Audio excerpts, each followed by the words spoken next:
Brendan Nimmo traded out. Edwin Diaz headed to the Hollywood Hills. But does that mean Pete Alonso is next? Let's get your favorite Mets content creator, Tyler Ward's takes and reaction on all the breaking news that's been coming out of Flushing. Wardy, what's going on, my man? Let's get straight into this because Edwin Diaz just traded Queens Boulevard for Sunset Boulevard. What was your immediate reaction when you found out that he's heading to L.A.? Well, immediate reaction as I was rolling out to bed after taking a slight nap, I was awoken to the news that Edwin Diaz had landed in LA. And I have to be quite frank, as a Mets fan, there was a lot of profanity that was said and a lot of shock and reaction. And that was pretty universal, not only for myself, but for many Mets fans I interacted with while initially covering the news, because we all had this great anticipation and expectation that Diaz would be returning. All offseason long, from the time of him opting out of his contract, he made it abundantly known and clear that he would like to return this Mets team. And the fact that not only did he leave the Mets, but he went to the evil empire in today's age, that being in the LA Dodgers, when they most certainly do not need Edwin Diaz to win another championship next year. To say it's frustrating from a Mets fan point of view is an understatement. It's funny when you say they don't need him because there's a lot of people that are calling him a traitor. And then there are a lot of people that are kind of comparing him to Kevin Durant for heading out west to join an already stacked championship team. But when you break it down, let's break down the business side of it. 2 All-Star appearances in 7 years, and the Mets only had 2 playoff appearances in those 7 years. On top of that, there are also reports out there that the franchise didn't even speak with him before they signed Devin Williams. Do you think it was a situation to where Edwin Diaz just got tired of the losing and he doesn't see the vision of David Stearns in the front office?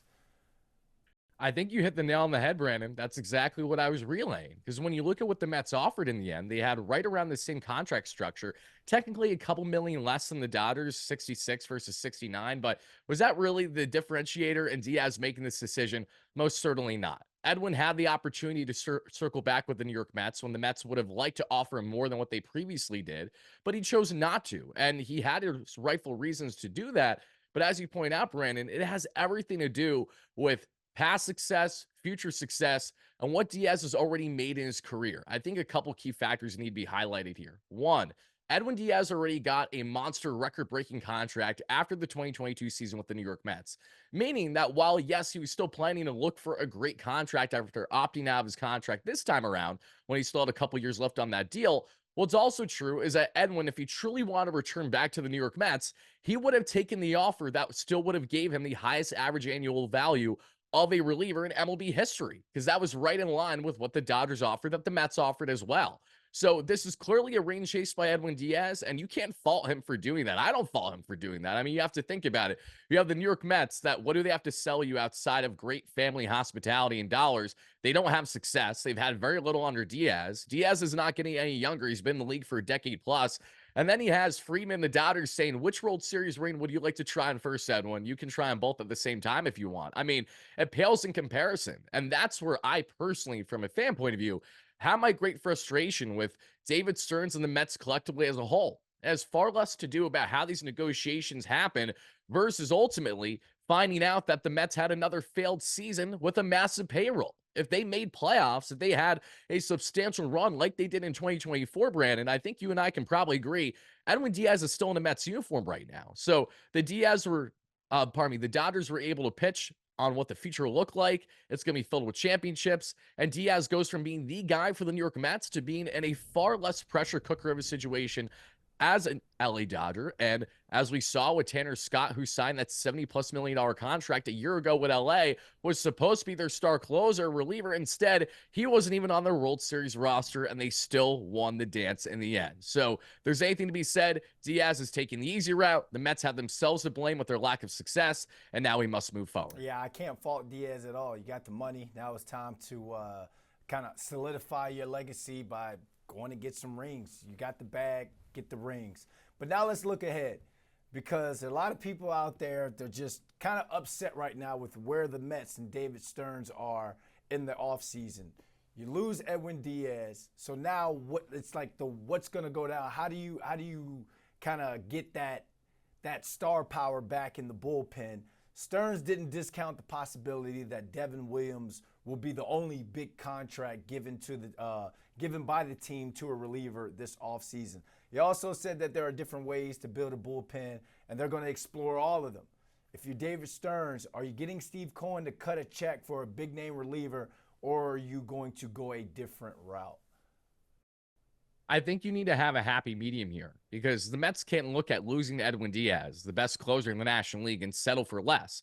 They can't settle on just marginal moves. And while I understand those are massive shoes to fill, I don't think realistically the Mets can land anyone this year that'll put up the same consistent production that Edwin Diaz does with his dominance. And let's not, of course, forget the factors that go beyond how he pitches, but rather how he handles the New York market. That was what was so appealing about Diaz as well. He handled the pressure cooker situations, and he was a guy who started terrible in New York and became a fan favorite, rightfully so. So how the Mets replenish and replace? Well, in my opinion, they need to sign a top reliever, one of a Pete Fairbanks or someone like a Robert Suarez, who I like quite a bit, who's also a flamethrower in his own regard, who's had a lot of success with the Padres this past year.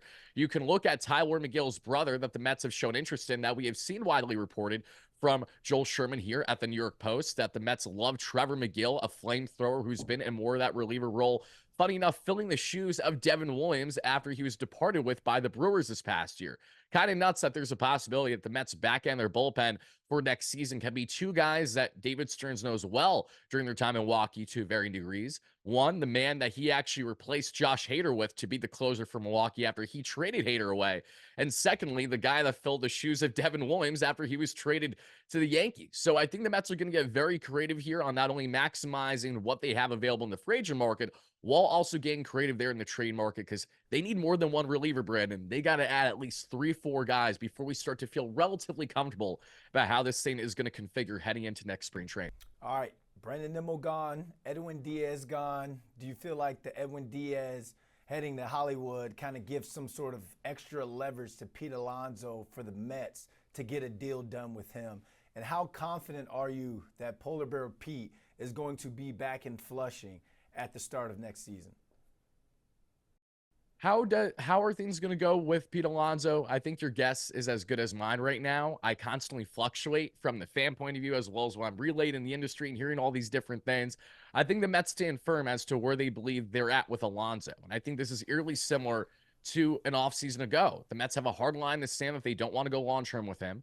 I respectively disagree with that notion, especially if he's willing to DH more, because that was really the biggest gripe as to why you didn't want to commit to the long-term slugger, because if he has such little defensive value at first and the Mets want to shore up that area, it'll be counterintuitive for them to income to, say, a longer-term deal if he's going to be consistently playing every single day at first base. But if he's getting more playing time at DH, in my opinion, it's really hard to justify allowing someone like Alonso to say leave, and there's only a 1 or tops 2-year difference in contract negotiations. And then when you look at the other aspect of this with Pete Alonso and how Edwin Diaz may have impacted things, I don't really think this changes anything for him in his market, but I do think it changes maybe to a degree the level of urgency and pressure David Stearns and the Mets now feel from the fan base, including myself and the opinions of many. You know, when you lose not a homegrown talent, but a core piece to the puzzle in Edwin Diaz, who is far from the problem after trading away a fan favorite in Brandon Nimmo, even though I believe is justified to a degree. If you now allow Pete Alonso to walk, unless the Mets do everything in their power to shore up these areas and surprise us a lot with what their splashes will be this offseason, we will head into 2026 with more disgruntled Mets fans that we have seen possibly ever in the Steve Cohen era. So it's imperative that they make sure that they do right by the fans here and do their best to put out the best product for 2026. Wardy, always a great time with you, man. Can't wait till some good news breaks so we can have you back on. Yeah, me too, man. Thanks so much. Always a pleasure.